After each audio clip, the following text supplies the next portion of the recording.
Good morning. आपल्या सगळ्यांचं पुन्हा एकदा यात्रेकरूचा प्रवास या मालिकेमध्ये आपलं स्वागत आहे. मला विश्वास आहे की आपण स्वतः आणि आपला परिवार निरोगी असेल, कोणतीही समस्या नसेल आणि परमेश्वराने आपल्याला सांभाळलं असेल. तर या नवीन मालिकेमध्ये आपण जात असताना मी काही शास्त्रभाग वाचत आहे. लक्ष देऊया. निर्गम याचा 4था अध्याय 18 आणि 19 वचन. निर्गम याचा 4था अध्याय 18 आणि 19 वचन. मग मोशे तेथून निघून आपला सासरा इत्रो याच्याकडे गेला व त्याला म्हणाला, मला मिस्रातल्या माझ्या भाऊबंदाकडे परत जाऊ द्या आणि ते अजून जिवंत आहेत किंवा नाही ते मला पाहू द्या. तेव्हा इत्रो मोशेला म्हणाला, सुखाने जा. मिद्यान देशात परमेश्वर मोशेला म्हणाला, चल मिस्र देशात परत जा, कारण तुझा जीव घेऊ पाहणारे सगळे मृत्यू पावले आहेत. आणखीन एक शास्त्रभाग वाचूया. निर्गम याचा 18वा अध्याय आणि त्यातली 1 ते 27 वचन वाचत आहे. लक्ष देऊया. देवाने मोशे व आपली प्रजा इस्रायल यांच्यासाठी काय काय केले. परमेश्वराने इस्रायलास मिस्र देशातून कसे बाहेर आणले हे मोशेचा सासरा मिद्यानाचा याजक इत्रो याने ऐकले. मोशेने आपली बायको सिपोराहीला पूर्वी माहेरी पाठवले होते. मोशेचा सासरा इत्रो तिला आणि तिच्या 2 मुलांना घेऊन आला. त्यापैकी एकाचे नाव गेर्शोम, कारण मोशे म्हणाला, मी परक्या देशात प्रवासी आहे. आणि दुसऱ्याचे नाव अलिएजर, कारण तो म्हणाला, माझ्या पित्याच्या देवाने माझे सहाय्य करून मला फारोच्या तलवारीपासून वाचवले आहे. राणात देवाच्या पर्वताजवळ मोशेने तळ दिला होता. तेथे त्याचा सासरा इत्रो त्याच्या बायकोला व मुलांना घेऊन त्याच्याकडे आला आणि त्याने मोशेला सांगून पाठवले की मी तुझा सासरा इत्रो, तुझी बायको, तुझे 2 मुलं घेऊन तुझ्याकडे आलो आहे. तेव्हा मोशे आपल्या सासऱ्यास सामोरा गेला आणि त्याने त्याला नमन करून त्याचे चुंबन घेतले. त्याने एकमेकाचे क्षेम कुशल विचारल्यावर ते डेऱ्यात गेले. परमेश्वराने इस्रायलसाठी फारोचे व मिस्री लोकांचे काय केले, वाटेने आपल्याला काय काय त्रास भोगावा लागला आणि परमेश्वराने आपली सोडवणूक कशी केली, ही सर्व हकीकत मोशेने आपल्या सासऱ्याला कळवली. परमेश्वराने इस्रायलांना मिस्री लोकांच्या हातातून सोडवून त्यांचे जे कल्याण केले त्या सर्वाबद्दल इत्रोला आनंद वाटला. इत्रो म्हणाला, ज्या परमेश्वराने तुम्हाला मिस्रांच्या हातातून व फारोच्या हातातून सोडवले, ज्याने ह्या लोकांना मिस्राच्या तावडीतून मुक्त केले, तो धन्य होय. आता मला कळून आले आहे की सर्व देवाहून परमेश्वर श्रेष्ठ आहे. ज्या बाबतीत मिस्रांनी इस्रायलाचे ताठ्याने वर्तन केले त्या बाबतीतही तो श्रेष्ठ ठरला. मग मोशेचा सासरा इत्रो याने देवाला होमबली अर्पण केले व यत्न केले आणि अहरोन इस्रायलाच्या सर्व वडिलांसह मोशेचा सासरा इत्रो याच्या बरोबर देवासमोर भोजन करायला आला. दुसऱ्या दिवशी मोशे लोकांचा न्यायनिवाडा करायला बसला आणि सकाळपासून संध्याकाळपर्यंत लोक मोशेभोवती उभे राहिले. मोशे लोकांसाठी काय काय करत आहे त्याच्या सासऱ्याने पाहिले. तेव्हा तो म्हणाला, तू लोकांसाठी काय करत आहेस? तू एकटाच बसतोस आणि सकाळपासून संध्याकाळपर्यंत सर्व लोक तुझ्या भोवती उभे राहतात, ते का? मोशे आपल्या सासऱ्याला म्हणाला, लोक देवाला विचारायला माझ्याकडे येतात. त्यांचे काही प्रकरण असले म्हणजे ते माझ्याजवळ येतात, तेव्हा मी त्यांचा आपसात निवाडा करतो आणि देवाचे विधी व नियम त्यांना समजावून सांगतो. मोशेचा सासरा त्याला म्हणाला, तू करीत आहेस ते काही ठीक नाही. तू व तुझ्याबरोबरचे लोक अशाने अगदी झिजून जाल. हे काम तुला भारी आहे. तुझ्या एकट्याला हे करमणार नाही. तर आता माझे आहे, मी तुला सल्ला देतो आणि देव तुझ्याबरोबर असो. या लोकांचा देवासमोर तू मध्यस्थ हो आणि ह्यांची प्रकरणे देवाकडे ने. विधी व नियम त्यांना शिकवणे, त्यांनी कोणत्या मार्गाने चालावे, कोणते काम करावे हे त्यांना दाखवत जा. तसेच तू या सर्व लोकातून कर्तबगार, देवाचे भय धरणारे, विश्वासू, लाचलुचपतीचा द्वेष करणारे असे पुरुष निवडून घे आणि लोकांवर अधिकार चालवणे त्यांना 10,000, 100, 50, 10 जणांवर नायक म्हणून ठेव. त्याने प्रत्येक वेळी लोकांचा न्यायनिवाडा करावा. त्याने सर्व मोठी प्रकरणे तुझ्याकडे आणावीत आणि लहान सहान प्रकरणाचा त्यांनीच निकाल करावा. अशाने तुझे काम हलके होईल व ते तुझ्या भाराचे वाटेकरी होतील. तू असे करशील व देव तुला तसा हुकूम करील तर तुझा टिकाव लागेल आणि हे सर्व लोक आपल्या ठिकाणी सुखाने जातील. मोशेने आपल्या सासऱ्याचे ऐकून त्याच्या सांगण्याप्रमाणे सर्व काही केले. त्याने सर्व इस्रायलातून कर्तबगार पुरुष म्हणून त्यांना प्रमुख नेमले, म्हणजेच त्यांना 1000, 100, 50, 10 जणांवर नायक नेमून ठेवले. ते प्रत्येक वेळी लोकांचा न्यायनिवाडा करीत, कठीण प्रकरणे मोशेकडे आणत, पण लहान सहान प्रकरणाचा निकाल ते स्वतः करत. मग मोशेने आपल्या सासऱ्याला निरोप दिला आणि तो आपल्या देशास निघून गेला. प्रार्थना करूया. प्रिय आणि महान अशा देवबापा, आम्ही तुला धन्यवाद देतो. तुझे उपकार मानतो देवबापा या सुंदर सकाळच्या वेळेस. आज अशा कठीण परिस्थितीमध्ये परमेश्वरा तुझ्या वचनातून शिकण्याची देवबापा तू आम्हाला जी संधी दिली आहेस, त्या संधीबद्दल आम्ही तुझे उपकार मानतो. प्रार्थना करत आहोत परमेश्वरा जे ऐकणारे आहेत त्यांना आणि त्यांच्या परिवाराला तू आशीर्वादित कर. तुझ्या कृपेने त्यांना तू भर दे बाबा. प्रकटीकरणाचा आत्मा दे. परमेश्वरा, मी बोलत असताना माझंही सहाय्य कर. मलाही परमेश्वरा तुझी कृपा पुरव. तारणारा प्रिय प्रभू येशू ख्रिस्त याच्याच प्रिय आणि गोड नावाने मागत आहे म्हणून तो ऐक. आमीन. गेल्या काही रविवारपासून आपण एक मालिका पाहत आहोत, यात्रेकरूचा प्रवास. इस्रायल लोकांनी मिसर देशापासून कनान देशापर्यंत केलेला जो प्रवास आहे त्या प्रवासाबद्दल आपण पाहत आहोत, आपण शिकत आहोत. आज हा पुढचा भाग आणि या पुढच्या भागामध्ये आपण परमेश्वराच्या वचनातून काही गोष्टी शिकणार आहोत. ज्या व्यक्तीने येशूवरती विश्वास ठेवला, ज्याचा नव्याने जन्म झाला आहे, बाप्तिस्मा झाला आहे, पवित्र आत्म्याने बाप्तिस्मा झाला आहे, ज्याने परमेश्वराच्या परिवारामध्ये जो सामील झालेला आहे, जो स्तुतिभक्ती करतो, प्रार्थना करतो, देवाचं वचन ऐकतो, त्याला देवाने पाचारण केलेलं आहे. कारण की परमेश्वराने मनुष्याला विनाकारण फक्त त्याचं तारण करावं म्हणून त्याला निवडलेलं नाही, तर त्याला कामगिरी देण्यासाठी परमेश्वराने निवडलं आहे. ज्या व्यक्तीला देवाने त्याच्या सेवेसाठी निवडलेलं आहे त्याची जी नियुक्ती आहे किंवा अपॉइंटमेंट आहे ही टेम्पररी नाही, तर ती परमनंट आहे. विवाहासारखा आहे. आपण बऱ्याच वेळा विवाहामध्ये वाक्य ऐकतो, जे देवाने जोडलं ते मनुष्याने वेगळं करू नये, त्यांना मरणच वेगळं करू. या प्रकारचं आपण एक बांधिलकीचं वाक्य आपण ऐकत असतो. आपल्याला माहिती आहे की मोशेला जळत्या झुडुपाचा अनुभव आला होता. माहिती आहे आपल्या होरेब पर्वतावरती तो उभा होता, गुरं राखत होता. एक हिरवं झुडूप जळायला लागलं आणि एक नैसर्गिकरित्या एखादं हिरवं झुडूप जळतं किंवा सुक्क झुडूप जळतं ते थोड्या कालावधीमध्ये खाक होत असतं, परंतु आपल्याला दिसतं ते जळत नव्हतं. मोशे त्याच्या जवळ गेला, परमेश्वर त्याच्याशी बोलला आणि त्याने देवाचा आवाज ऐकला. विनाकारण नाही ऐकला. मोशेला जो अनुभव आला होता त्या अनुभवाच्या पाठीमागं देवाचं पाचारण होतं. देवाने त्याला निवडलेलं होतं. मोशेने त्याच्या उपस्थितीचा अनुभव घेतला होता.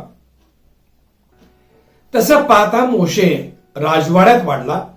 40 वर्ष आपल्या सासऱ्याच्या घरी राहिला आणि तो अत्यंत साधारण गुराखी झाला.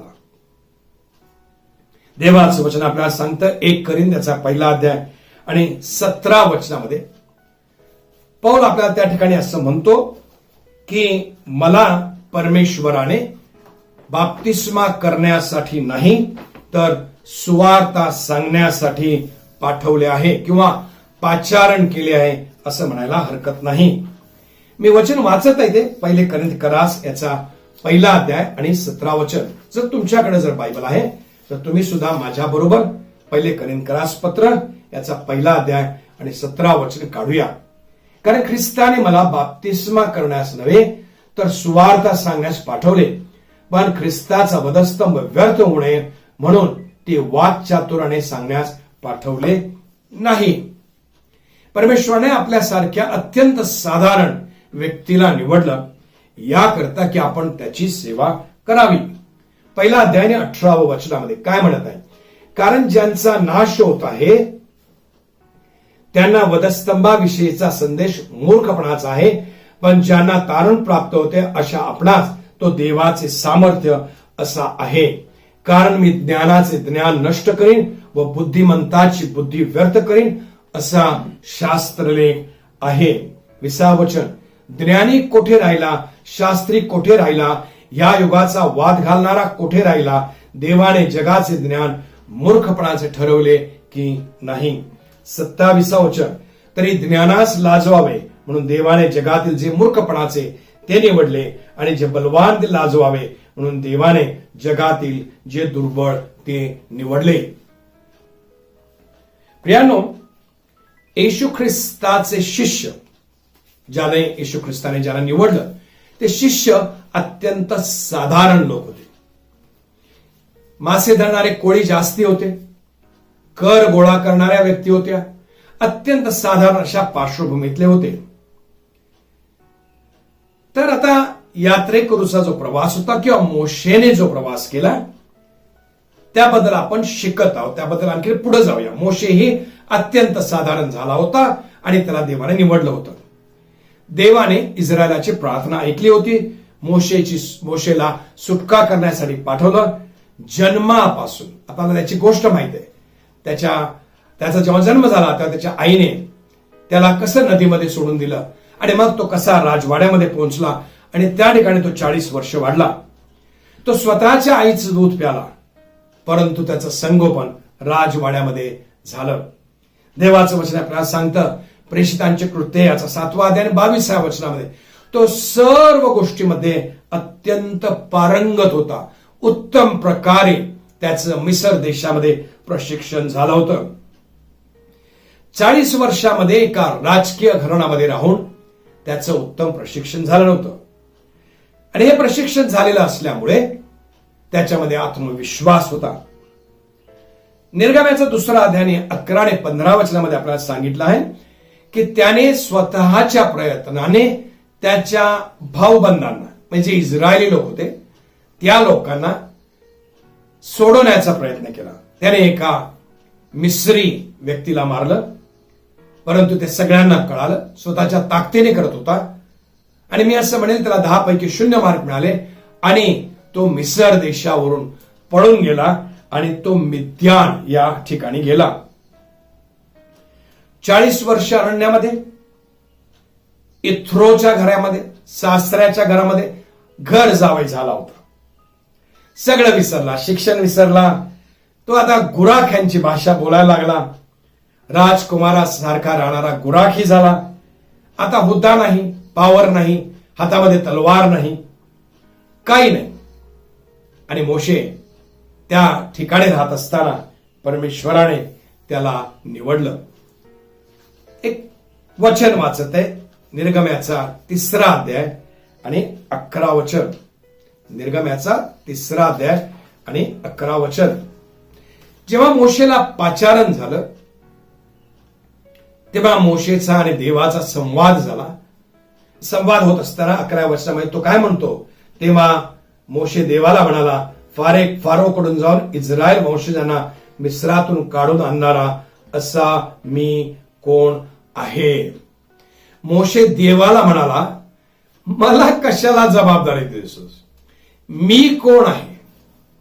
कल्पना करू शकतो आपण की हा मोशे 40 वर्ष अरण्यामध्ये राहिलेला, गुराखी, मिसर देश इतकं बलवान देश, आणि मोशे देवाला म्हणतो, आपणही कदाचित म्हणालो असतो, मी कशाला, मी कोण आहे.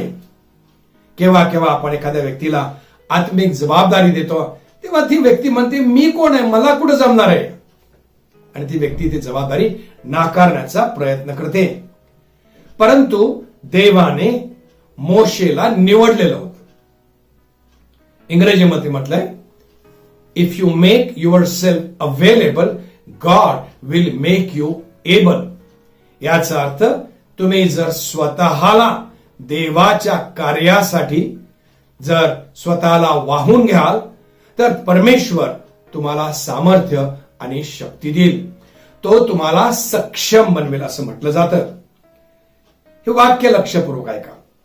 जर देवाने आपल्याला त्याच्या सेवेसाठी जर निवडलं आहे तर आपण कितीही दूर गेलो तरी तो आपल्याला शोधेल आणि सेवेसाठी वापरेल. कितीही लांब जा, देवापासून पळून जायचं असेल कितीही लांब जा, पण परमेश्वर त्या ठिकाणी पोहोचेल आणि आपल्याला सेवेसाठी तो नियुक्त करेल. मिस्रामध्ये होता किंवा मिसरमध्ये होता, तेथून मिद्यान या ठिकाणी तो पळून गेला. 360 मैल इतका अंतर आहे मिसर देशामध्ये आणि मिद्यान, एवढ्या दूर तो पळून गेला. परंतु देवाने त्याला पुन्हा मिसर देशामध्ये आणलं, कारण त्याने त्याला निवडलं होतं. इस्रायल लोकांची प्रार्थना ऐकलेली होती. मिरजेमध्ये एक व्यक्ती राहत होता आणि ती व्यक्ती वॉनलेस हॉस्पिटलमध्ये कामाला होती. चांगलं गाणं गायची, देवाची सेवा करण्याची खूप इच्छा होती. परंतु ती व्यक्ती लॅब टेक्निशियन होती आणि असं झालं की त्याला इंग्लंडला जाण्याचा प्रसंग आला. परंतु त्याच्या अंतःकरणामध्ये नेहमी होतं की त्याने त्याच्या संपूर्ण आयुष्यामध्ये देवाची सेवा करावी. थोडक्यात सांगायचं म्हणजे तो आज इंग्लंडमध्ये एका बॅप्टिस्ट चर्चचा पालक आहे. साधारण व्यक्ती, मिरजेतली व्यक्ती, देवाने त्याला निवडलेलं होतं, देवाने पाचारण केलं होतं. तो इंग्लंडला गेला आणि देवाने त्याची नियुक्ती केली, त्याला सेवेसाठी देवाने वापरलं. देवाने मोशेला झुडपातून दर्शन दिल्यानंतर त्याला कोणती किंमत मोजावी लागली. आपला परमेश्वर हा महान देव आहे आणि जेव्हा आपण देवाच्या सेवेसाठी स्वतःला वाहून घेतो तेव्हा आपल्याला किंमत मोजावी लागते. प्रियानो, परमेश्वराचं कार्य करणं सोपं नाही, अत्यंत कठीण काम आहे. मला कसं माहिती? गेले जवळजवळ 36 वर्ष मी हे करत आहे. मिरजेमध्ये 24 वर्ष पूर्ण झालेली आहे. जेव्हा मोशेला परमेश्वराने पाचारण केलं, त्याला निवडलं आणि त्याला त्याच्या कामगिरीवर पाठवलं, तेव्हा आपल्याला दिसून येतं त्याचं नॉर्मल जीवन, दररोजचं दैनंदिन जीवन पूर्णपणे बदललं. त्याचं टाइम टेबल बदललं. त्याला 2 मुलं झाली.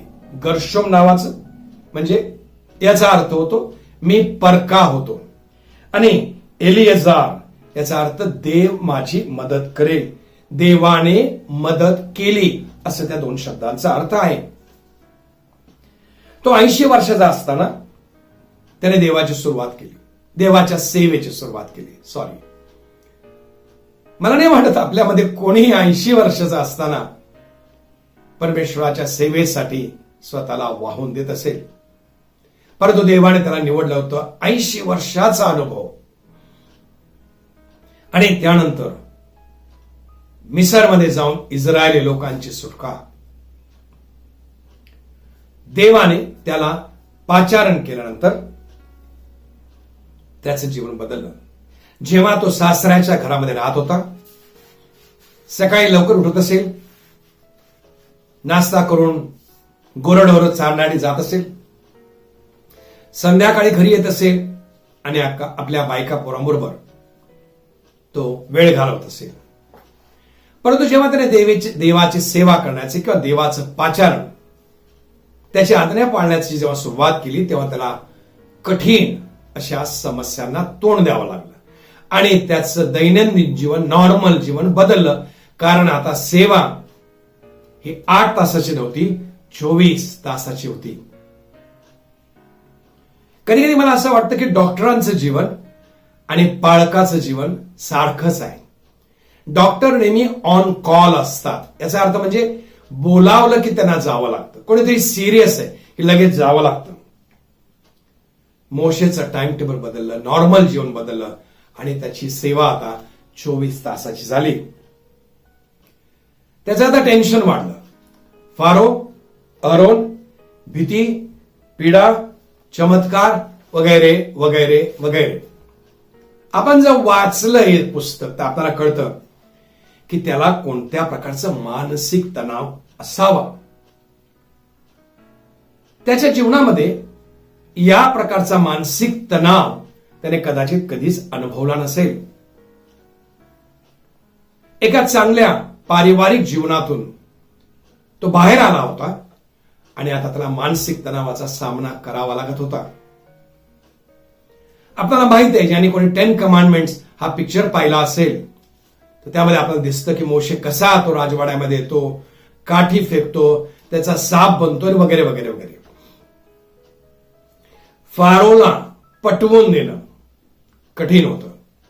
त्याच्याकडे मांत्रिक जादूगार होते आणि मोशेला एक मानसिक तणाव होता. लोक जे होते ते सुद्धा मोशेला दोष देत होते. फारो जो होता तो सुद्धा त्याला चिडवत होता आणि म्हणत होता, तू काय करणार आहे? ह्या काठीने तू इस्रायल लोकांना सांभाळणार आहेस का? इस्रायल लोकांची सुटका करणार आहे का? त्याला ते चिडवत होते. त्याचं टेन्शन वाढलं होतं. त्याची परिवारापासून ताटातूट झाली. निर्गमाच्या 18व्या अध्यायामध्ये आपण वाचलं की जेव्हा देवाने त्याला पाचारण केलं आणि तो मिसर देशामध्ये जाऊ लागला आणि प्रवासाला जेव्हा सुरुवात झाली तेव्हा त्याने आपली पत्नी आणि आपल्या 2 मुलांना माहेरी पाठवून दिलं. माहित नाही किती काळासाठी, पण मोशे एकटा अरण्यामध्ये इतक्या लाखो लोकांबरोबर तो प्रवास करू लागला. नंतर आपण वाचतो 18व्या अध्यायामध्ये की त्याचा जो सासरा आहे त्या सासऱ्याने त्याची पत्नी आणि त्याच्या 2 मुलांना मोशे जवळ तो घेऊन आला. आपण आणखीन एक गोष्ट दिसते. इथ्रो त्याचा जो सासरा होता चांगला सासरा होता. याचा अर्थ मोशेने जेव्हा त्याला सांगितलं, आपण वाचलं 4व्या अध्यायामध्ये की देवाने काय काय केलं आहे, तेव्हा त्या सासऱ्याला खूप आनंद झाला.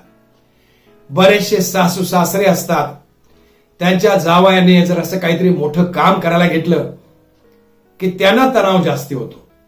पण तो हा सासरा चांगला सासरा होता आणि त्याने मोशेला प्रोत्साहन दिलं. एवढंच नाही तर त्याच्या कामामध्ये त्याने मदत केली. सासऱ्याने त्याला एक महत्वाचा सल्ला दिला. इंग्रजीमध्ये आणि जगामध्ये एक प्रसिद्ध आहे, त्याला म्हटलंय जेथ्रोज प्रिन्सिपल, किंवा असं म्हटलं जातं कामाची विभागणी करण्याचा एक तत्व. यामुळे मोशेचा भार हलका झाला. मोशेचा देवावर विश्वास होता. निश्चितच त्याची पत्नी चांगली होती, मुलं चांगली होती, सासरा चांगला होता आणि म्हणूनच तो देवाची सेवा करण्यासाठी पूर्ण वेळ देवाची सेवा तयार करण्यासाठी तो तयार होऊ शकला.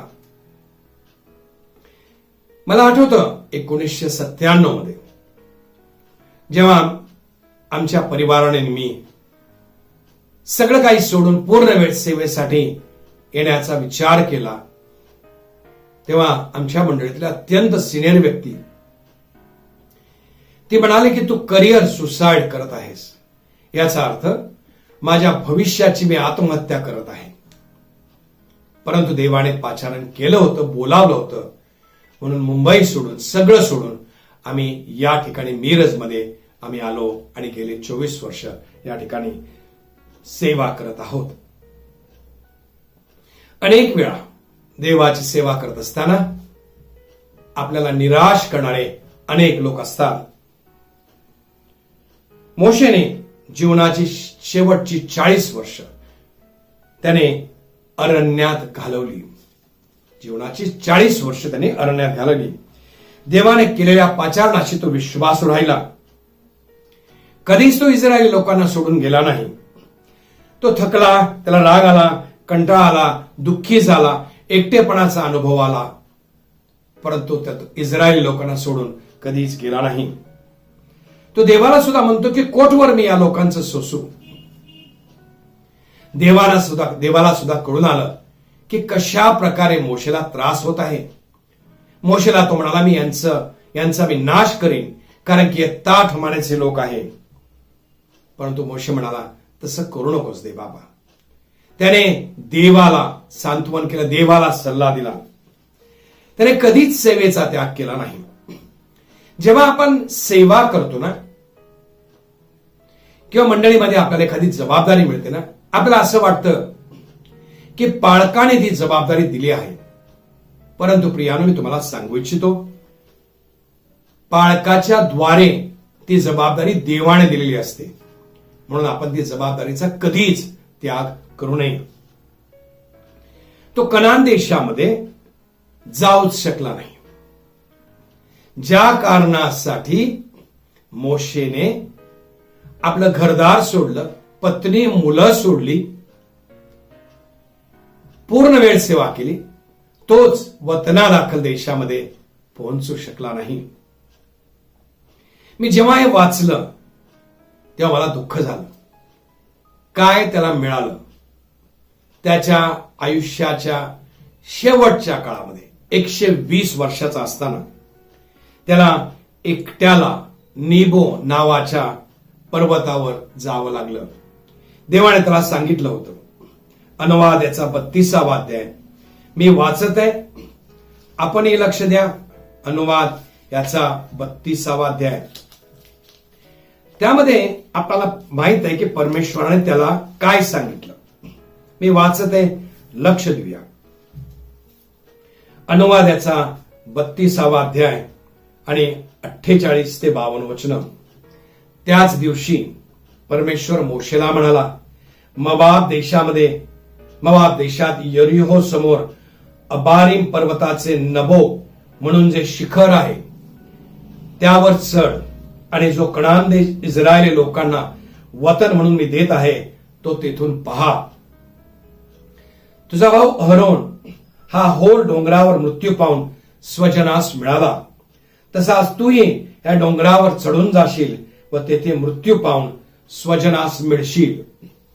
कारण त्याने रानात कादेशच्या मरिबा नावाच्या झऱ्याजवळ तुम्ही इस्रायल लोकांदेखत माझा विश्वासघात केला व त्यांच्या समोर मला पवित्र मानले नाही. यामुळे जो देश मी इस्रायल लोकांना देत आहे तो तू समोर पाशील, पण तेथे तुझे जाणे होणार नाही.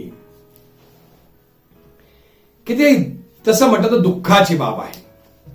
सगळं प्रोजेक्ट पूर्ण झाल्यानंतर देव मोशेला म्हणतो की तू त्या वतनादाखल देशामध्ये जाऊ शकणार नाही. 34व्या अध्यायामध्ये आपल्याला दिसतं की मोशेचा मृत्यू झाला. अध्याय 34 आणि 7 वचनामध्ये असं म्हटलेलं आहे की मोशे जेव्हा मरण पावला त्याची प्रकृती फार चांगली होती. तो म्हणतो मोशे मृत्यू समयी 120 वर्षाचा होता, तरी त्याची दृष्टी मंद झाली नव्हती व त्याची प्रकृतीही क्षीण झाली नव्हती. 120व्या वर्षी त्याला चांगलं दिसत होतं आणि त्याला शारीरिक शक्ती होती. प्रियानो, वचन 10 आणि वचन ते 12 मध्ये आपल्याला दिसतं परमेश्वर त्याच्याबद्दल काय म्हणतो. परमेश्वर त्याच्याबद्दल काय म्हणतो. परमेश्वराच्या प्रत्यक्ष परिचयाचा असा मोशे समान कोणी संदेष्टा इस्रायलात आजवर झाला नाही. मिस्र देशात फारो व त्याचे सर्व सेवक यांच्या पुढे आणि संबंध देशभर जी सर्व चिन्हे व चमत्कार करायला परमेश्वराने त्याला पाठवले त्या बाबतीत, आणि त्याने सर्व इस्रायला समक्ष आपल्या हाताचा जो पराक्रम व जो भयंकर दरारा प्रगट केला त्या बाबतीत त्याच्या समान कोणी झाला नाही. देवाने त्याला एक बेस्ट कॅरेक्टर सर्टिफिकेट दिलं, बोनाफाईड सर्टिफिकेट. वयाच्या 120व्या वर्षी येशूचा जेव्हा बाप्तिस्मा झाला तेव्हा आकाशातून वाणी झाली. आपल्याला माहित आहे प्रभू येशू ख्रिस्त या पृथ्वीवरती त्याच्या पित्याची आज्ञा पाळण्यासाठी, या पृथ्वीवरती आपल्या पापाची किंमत मोजण्यासाठी या पृथ्वीवरती आला होता. ज्या दिवशी त्याचा बाप्तिस्मा झाला, बाप्तिस्मा हे आज्ञापालन आहे, त्या दिवशी आकाशातून एक वाणी झाली की हा माझा परमप्रिय पुत्र आहे ज्याच्या विषयी मी संतुष्ट आहे. आपणही आपल्या जीवनामध्ये या प्रकारची वाणी ऐकावी अशी इच्छा बाळगण्यास हरकत नाही. कारण जेव्हा आपण देवाचं काम उत्तम प्रकारे करतो, मनुष्य जरी नाराज असला, मनुष्याने जरी आपल्याला किंमत दिली नाही, आपल्या मंडळीतल्या लोकांनी आपल्याला धिक्कारलं, त्यांनी सन्मान दिला नाही, आपल्या विरोधामध्ये कार्य केलं असेल, कुरकुर केली असेल, दोष दिली असेल, तरी सुद्धा आपण लक्षात ठेवूया परमेश्वराला सगळं काही ठाऊक आहे की आपण कसं कार्य केलेलं आहे. तर प्रियानो, देवाची सेवा करणे हे महान कार्य आहे, महान पाचारण आहे. त्याला असं म्हटलेलं इंग्लिशमध्ये नोबल कॉलिंग असं म्हटलेलं आहे. मग ते कोणतेही असो, म्युझिक वाजवणं असो, क्वायर असो, सेल लीडर असो, अकाउंटचं काम करणारे असो, साफसफाई करणारे असो, कोणतंही काम असो, ते परमेश्वराच्या मंडळीसाठी आपल्याला देवाने पाचारण केलेलं आहे, म्हणून आपण त्या ठिकाणी आहोत. सृष्टीच्या निर्माणकर्त्याची सेवा करण्याची किंमतही फार मोठी आहे. कधी कधी एखादी व्यक्ती मला विचारते, सेवा कशी चालली आहे? आणि बरेचसे पाळक आणि मी सुद्धा असं म्हणतो चांगली चालली आहे. परंतु जेव्हा दोन पाळक एकत्र भेटतात तेव्हा म्हणतात, अहो काय सांगायचं तुम्हाला, आणि मग ते स्वतःच दुःख एकमेकापुढे ते प्रगट करतात. इतकी वर्ष सेवा करत असताना मला असे अनेक पाळक भेटले जे कंटाळले, जे म्हणाले आता बस झालं, आता सहन होत नाहीये. कारण की लोकांची अपेक्षा फार मोठी असते. देवाने आपलं सर्वस्व अर्पण केलं व आपणाकडे देव तीच अपेक्षा करतो. देवाने आपल्यावरती त्यागाची प्रीती केली. प्रियांनो, आपल्याकडूनही तो त्यागाच्या प्रीतीची अपेक्षा करतो. संपूर्ण पवित्र शास्त्रामध्ये विश्वासाबद्दल महान आज्ञा नाही, पण प्रीतीबद्दल आहे. देवाने अगापे प्रीती केली आणि तीच प्रीती तो आपल्याकडून त्याची अपेक्षा आहे. इंग्लिशमध्ये एक गाणं आहे, आय सरेंडर ऑल. याचा अर्थ मी माझं सर्वस्व त्याला अर्पण करीत आहे. प्रियांनो, या पॅन्डेमिक मध्ये, कोरोना पॅन्डेमिक मध्ये भारतामध्ये 2000 पाळक मरण पावले. हे ऑफिशियल रेकॉर्ड आहे. आणि याच्या व्यतिरिक्त किती मरण पावले हे आपल्याला ठाऊक नाही. काही जण माझ्या ओळखीचे होते. आज विचार करा, त्यांनी जगामध्ये पैसा कमवावा म्हणून त्यांनी सेवा केली नाही. आज त्यांची पत्नी विधवा झाली, मुलं अनाथ झाली, मंडळ्या अनाथ झाल्या. आयुष्यभर, आयुष्याच्या शेवटच्या क्षणापर्यंत त्यांनी देवाची सेवा केली. जर देवाने तुम्हाला कोणती सेवा दिली असेल तर मोशेसारखी ते विश्वासपणे करा. कारण आपण जे गुप्ततेमध्ये करतो ते गुप्ततेमध्ये जाणणारा तो परमेश्वर आहे. लोक काय म्हणतात याकडे आपण दुर्लक्ष करूया. लोकांनी आपल्याला काही म्हटलं त्याच्याकडे आपण कान देऊ नये. नीतिसूत्रामध्ये मला असं वाटतं एक वचन आहे, ते म्हणतं, तू सगळेच जण काय बोलतात याच्याकडे लक्ष देऊ नको, नाहीतर आपली मोलकरी तुला शाप देताना ऐकायला येईल. दुर्लक्ष करायचं, आपण आपलं चांगलं काम करत राहायचं. सेवा करण्यासाठी कोणताही मनुष्य आपल्याला निवडत नाही, तर परमेश्वर आपल्याला निवडतो. परमेश्वराने तुम्हाला आणि मला त्याची सेवा करण्यासाठी निवडलेलं आहे. आपण देवाचे उपकार मानले पाहिजे आणि निराशा पाठीमागे टाकली पाहिजे. पौलाप्रमाणे आपण म्हणू शकतो, मी वाचत आहे फिलिप्पीकरास पत्र याचा 3रा अध्याय, फिलिप्पीकरास पत्र याचा 3रा अध्याय आणि 7 ते 13 वचन. फिलिप्पीकरास पत्र हे नव्या करारामध्ये आहे आणि या पुस्तकातली ही वचनं मी वाचत आहे. फिलिप्पीकरास पत्र याचा 3रा अध्याय आणि 7 आणि 11 वचन. ते वचन काय म्हणतं, तरी ज्या गोष्टी मला लाभाच्या होत्या त्या मी ख्रिस्तामुळे हानीच्या अशा समजलो आहे. इतकेच नाही तर ख्रिस्त येशू माझा प्रभू याच्या विषयीच्या ज्ञानाच्या श्रेष्ठत्वामुळे मी सर्व काही हानीस असे समजतो. त्याच्यामुळे मी सर्व गोष्टींना मुकलो आणि त्या केर कचरा अशा लेखतो, यासाठी की मला ख्रिस्त लाभ प्राप्त व्हावा आणि मी त्याच्या ठाई आढळावे आणि माझे नीतिमत्व माझे स्वतःचे नव्हे, म्हणजे नियमशास्त्राच्या योगे प्राप्त होणारे नीतिमत्व नव्हे, तर ते ख्रिस्तावरील विश्वासाने प्राप्त होणारे नीतिमत्व असे असावे. हे अशासाठी की तो व त्याच्या पुनरुत्थानाचे सामर्थ्य व त्याच्या दुःखाची सहभागिता यांची त्याच्या मरणाला अनुरूप होऊन मी ओळख करून घ्यावी. म्हणजे कसेही करून मी मृतातून पुनरुत्थान मिळवावे. एवढ्यातच मी मिळवले किंवा एवढ्यातच मी पूर्ण झालो असे नाही, तर ज्यासाठी ख्रिस्त येशूने मला आपल्या कह्यात घेतले ते मी आपल्या कह्यात घ्यावे, म्हणून मी त्याच्या मागे लागतो आहे. बंधूनो, मी अद्याप ते आपल्या कह्यात घेतले असे मानत नाही, तर मागील गोष्टीकडे दुर्लक्ष करून व पुढील गोष्टीकडे लक्ष लावून ख्रिस्त येशूच्या ठाई देवाचे जे वरील पाचारण त्या संबंधीचे बक्षीस मिळवण्यासाठी मर्यादेवरील खुणेकडे मी धावतो. हेच एक माझे काम. प्रियानो, मोशे 40 वर्ष अरण्यामध्ये राहिला, इस्रायली लोकांबरोबर चालला, इस्रायली लोकांची सुटका करावी म्हणून देवाने त्याला निवडलेलं होतं.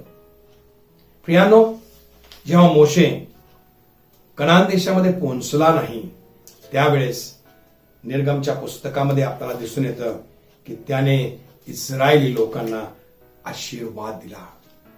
कनान देशामध्ये ते पोहोचत असताना त्याने इस्रायली लोकांना आशीर्वाद दिला. 33व्या अध्यायामध्ये आपल्याला दिसतं की तो म्हणतो की तुम्ही कशा प्रकारे राहा, कशा प्रकारे तुम्ही जीवन जगा, आणि त्यापुढे त्यांनी सांगितलं त्यांना तुम्ही कशा प्रकारे कार्य करू शकाल. तर प्रियांनो, आज या भागामध्ये आपण शिकलो, ज्याप्रमाणे मोशेला पाचारण केलं गेलं होतं त्याच प्रकारे आपणालाही देवाने पाचारण केलेलं आहे. आपली सेवा आपण अर्ध्यामध्ये सोडू नये. जीवनाच्या शेवटच्या श्वासापर्यंत आपण सेवा करावी. लोकांकडून समस्येकडे आपण निराश होऊ नये, तर देवामध्ये पुढे पुढे आपण जात राहावं. देव तुम्हाला खूप खूप आशीर्वाद देवो.